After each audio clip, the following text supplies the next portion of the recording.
आइए एक और है शख्स नए एहदनामा में जिसका जिक्र मिलता है नंबर 5 में। इससे सभी वाकिफ हैं, यहूदा अस्करियोती।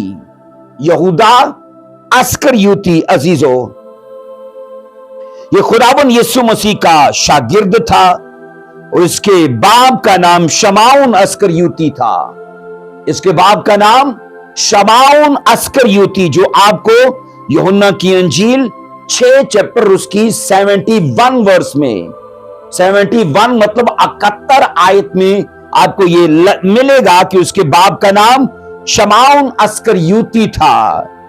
12 शागिर्दों में ये वाहिद ऐसा शागिर्द था, कहा जाता है, जो गलीली ना था, जो गलीली ना था। और मसीह खुदावन की पैरवी उसने किस इरादे से शुरू की थी यह बताना मुश्किल है, पर इतना जरूर कहा जा सकता है कि उसने जब यह काम खुलूस दिली से शुरू किया था तो जनाब हिसाब किताब में वो बड़ा माहिर था। यीशु मसीह के उन शागिर्दों में मैंने कहा उसका मैथ अच्छा था, वो पढ़ा लिखा शख्स था, और जब वो पैसे का हिसाब किताब रखता है, उसे हिसाब किताब रखना आता है, तो इसलिए मसीह ने उसे अपनी कलीसिया का, अपनी जमायत का खजांची बना दिया। आप पढ़ोगे अजीजों, उसी ने मसीह को बाद में 30 सिक्कों के एवज बेच दिया सरदार काहिनों के आगे। अपने मेंटोर को, अपने खुदा को, अपने उस्ताद को 30 सिक्कों के एवज बेच डाला। आइए पढ़िए मत्ती की अंजील 26वां बाब, उसकी हम 14 और 15 दो वर्सेस को पढ़ेंगे। मत्ती 26वां बाब और उसकी 14 और उसकी 15 दो आयात को। उस वक्त उन 12 में से एक ने, जिसका नाम यहूदा अस्करियोती था, सरदार काहिनों के पास जाकर कहा कि, और 15 आयत, अगर मैं उसे तुम्हारे हवाले कर दूं तो मुझे क्या दोगे? उन्होंने उसे 30 रुपए तोल कर दे दिए।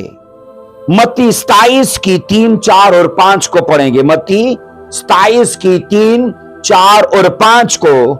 जब उसके पकड़वाने वाले यहूदा ने यह देखा कि वो मुजरिम ठहराया गया तो पछताया, और वो 30 रुपए सरदार काहिनों और बुजुर्गों के पास वापस ला कर कहा, 4 आयत, मैंने गुनाह किया कि बेकसूर को कत्ल के लिए पकड़वाया। उन्होंने कहा, हमें क्या तू जान।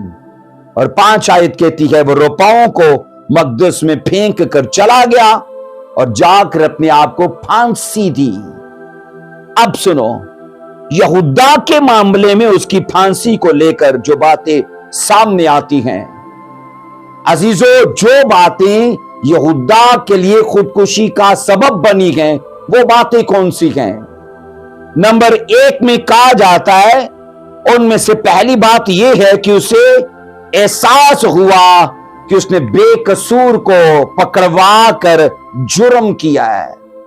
उसने बेकसूर को पकड़वा कर जुर्म किया है। कई बार ऐसे लोगों का होता है कि जब उनका एहसास जुर्म बहुत, मैं कहता हूं, शिद्दत अख्तियार कर लेता है, एहसास जुर्म। और याद रखना, एहसास जुर्म का बढ़ जाना भी, याद रखना, एक खतरे का अलार्म है, क्योंकि याद रखना इसमें भी सुसाइड अटेम्प्ट करने वालों की शरह ज्यादा है। क्योंकि याद रखना, वो नौजवान, वो जनाब लड़कियां, लड़के, मैंने कहा, जिनको इस बात का डर होता है कि हमारा किसी को पता ना चल जाए, और उनको यह भी पता होता है कि मैंने बुरा कर लिया है, और वो एहसास जुर्म फिर उनको जीने नहीं देता, जनाब वो खुदकुशी कर लेते हैं। अब नंबर 2 में याद रखना, दूसरी बात जो यहूदा अस्करियोती के लिए खुदकुशी की वजह बन गई अजीजों, वो ये है कि उसका एहसास गुनाह इतना शदीद था कि उससे उसके अंदर का पछतावा अजीजों पैदा हुआ जाता है। उसके अंदर पछतावे का एक दरिया, एक सोता फूट निकला है। پر یاد رکھنا یہ پچھتاوا وہ پچھتاوا نہیں ہے نا جو انسان کو توبہ، ایمان اور نجات کی طرف لے کر جاتا ہے۔ عزیزو، یہودا پچھتا تو رہا تھا، پر میں نے کہا افسوس کہ یہ پچھتاوا وہ پچھتاوا تھا ہی نہیں جو خدا ترسی پیدا کرے، جو توبہ پیدا کرے، جو نجات کی طرف لے جائے۔ عزیزو، بائبل کہتی ہے، صاف لکھا ہے عزیزو کہ وہ شرمسار تو تھا، لیکن عزیزو اس میں اس نے توبہ کے لیے یا اس میں اس نے دوبارہ سے بحال ہونے کے لیے کوشش ہی نہیں کی۔ اب سنو عزیزو، دوران خدمت مسیح خداوند نے 2 اشخاص کے لیے نبوتیں کی تھی۔ منسٹری کرتے ہوئے مسیح نے 2 لوگوں کے لیے پروفیسیز کی تھی۔ نمبر 1 میں پہلی نبوت کی گئی پطرس کے لیے۔ پطرس کے لیے نبوت یہ کی گئی کہ وہ میرا انکار کرے گا، یہ کہا کہ وہ میرا انکار کرے گا۔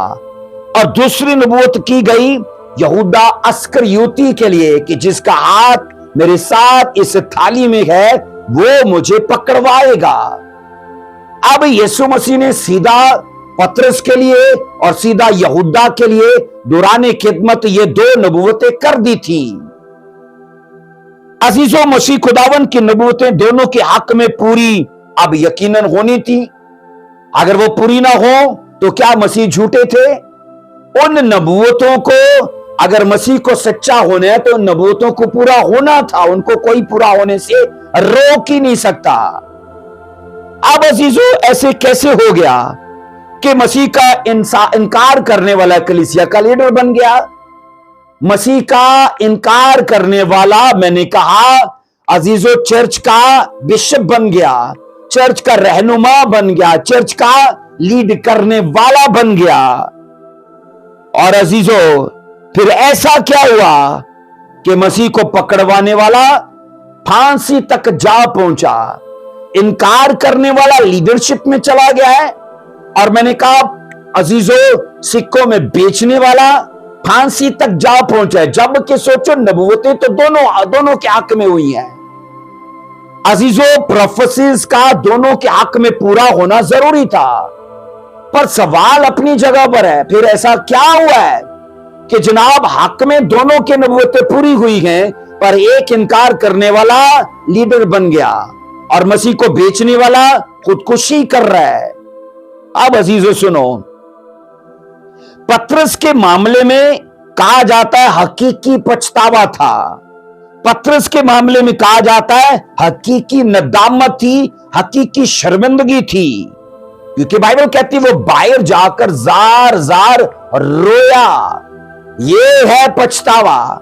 جب انسان کے آنسو نکلتے گئے تو یاد رکھنا وہ اس کے تب نکلتے ہیں جب وہ اندر سے ٹوٹ جاتا ہے۔ جب اندر کا ہردے ٹوٹتا ہے تو یاد رکھنا چشمہ بہ نکلتا ہے۔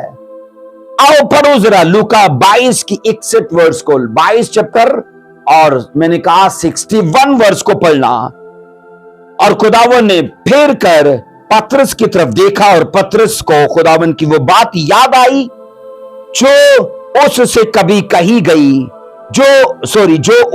کہی گئی تھی کہ آج مرغ کے بانگ دینے سے پہلے تو 3 بار میرا انکار کرے گا۔ اور 62 ورس کہتی ہے وہ باہر جا کر زار زار رویا۔ ہم یہ پڑھتے گئے کہ مرغ کے بانگ دینے سے پہلے پطرس نے 3 بار انکار کر دیا مسیح کا کہ میں اس کو نہیں جانتا۔ اور جیسی مرغ کی آخری بانگ ہوتی ہے، بائبل کہتی ہے مسیح نے پطرس کی طرف دیکھا اور پطرس کو یاد آیا کہ وہ قول جو مسیح نے میرے حق میں کہا تھا وہ پورا ہو گیا ہے۔ اب سنو، بائبل کہتی ہے کہ پطرس کے آنسو اسے خدا ترسی کی طرف لے گئے۔ پطرس کا رونا اسے خدا ترسی کی طرف لے۔ پطرس پچھتایا اور رویا۔ یہودا صرف پچھتایا، رویا نہیں۔ وہ پچھتایا اور جناب اتنا زیادہ اس کا سٹریس کا لیول بڑھ چکا ہے، اتنا زیادہ وہ ڈپریشن میں جا چکا ہے کہ میں نے ये जुर्म किया कि बेकसूर को पकड़वा दिया है। तमाम नेगेटिव चीजें अजीजों उसे घेर चुकी हैं। और यहां जब पतरस का पढ़ते हो अजीजों, बाइबल कहती है उसका पछतावा खुदा तरसी की तरफ ले गया, उसे नजात की तरफ ले गया, क्योंकि जनाब उसका दिल टूट चुका था और वो रो रहा था। अजीजों, मामला दोनों का एक ही जैसा है, पर एक जिंदा रहता है और मसीह का काम करता है, जबकि दूसरा खुदकुशी कर लेता है। मामला दोनों का, मैंने कहा, एक ही जैसे, क्योंकि दोनों के लिए नबूवतें हुई हैं। पतरस जार जार रोने के बाद एक नई उम्मीद हासिल करता है, जबकि यहूदा अस्करियोती पछताने के बाद मुकम्मल तौर पर मायूसी हासिल करता है।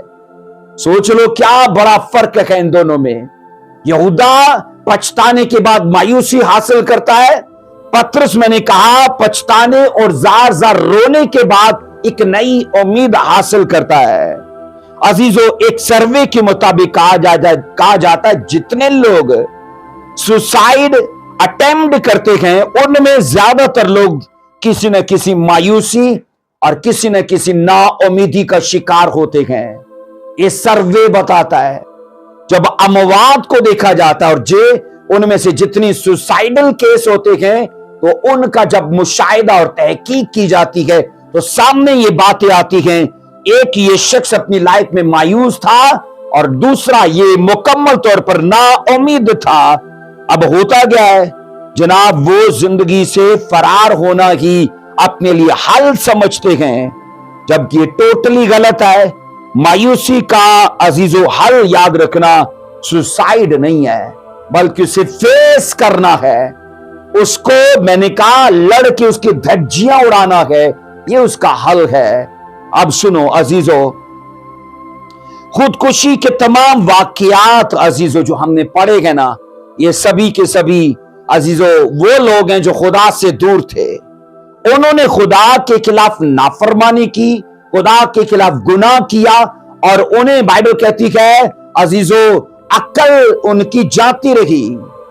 कहा जाता है जब भी खुदा किसी को मारता है तो उसकी अक्ल को मारता है। मैंने कहा अजीजों, किसी का कौल है कि जब भी खुदा किसी को मारेगा तो उसकी पहले अक्ल को मारेगा, अक्ल उसकी जाती रहेगी, उसके फैसले गलत होंगे। अब अजीजों, यही कुछ इन तमाम 5 केसेस में देखा जाता है।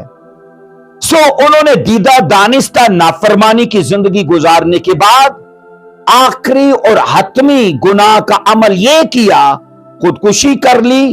और इन इफराद की यह हरकत बाइबल कहती है अच्छी मिसाल के तौर पर बाइबल में पेश नहीं की गई हैं। अजीजों, फिर मैं ये कहता हूं, ये हमारा फैसला नहीं है। ये मैंने कहा फैसला करना हमारा काम नहीं है कि हम कितना अरसा जिंदा रहेंगे या फिर हमारी जिंदगी कारामद होगी कि नहीं होगी। अजीजों, हमारा काम नहीं है ये फैसला करना कि मैं मरूं कि जीऊं।